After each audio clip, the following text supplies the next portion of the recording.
Hi, Gary Port for NYDivorceFacts with Yuzu, who's already going at it. Macha, I already gave him a walnut.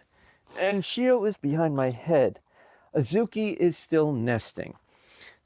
There are times that she'll be on her eggs for maybe 2 or 3 days, and then other times she'll be on them for a month. This is one of the times she's on them for a month. She's already laid 3 eggs. We have replaced them all, as I mentioned before. She and Macha are actually siblings, so it's not a good genetic idea for them to have children together. And speaking of children, today we're going to talk a little bit about custody and domestic violence. This comes up a lot in custody cases, where there are allegations of domestic violence made by one or even both of the parties, and then they try to use the issue of domestic violence as leverage in custody. Sometimes the domestic violence is very real. Sometimes it's just a tool used by one of the parties to seek custody. In my experience, when that happens, it is abusive to the child. It is not good parenting. If there is no domestic violence going on, do not make a false claim about it. If there is domestic violence, well, absolutely, that's an important issue. The courts are required by law to take domestic violence into account in a custody. In fact, there's a statute on that point. Now, if there's violence committed by the parent to the child, that's a ground ball. If there's violence committed to the other parent in front of the child, the courts generally take that rather seriously.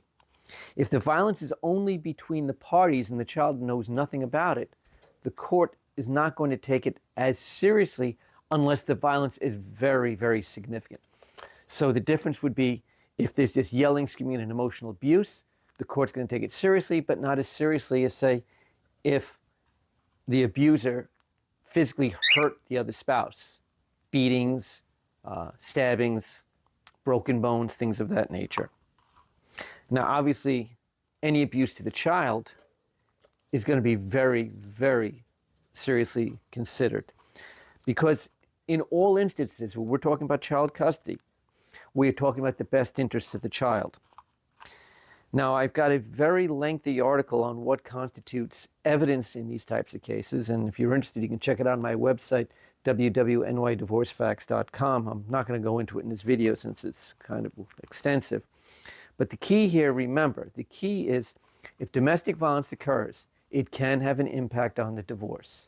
It can have an impact on the custody.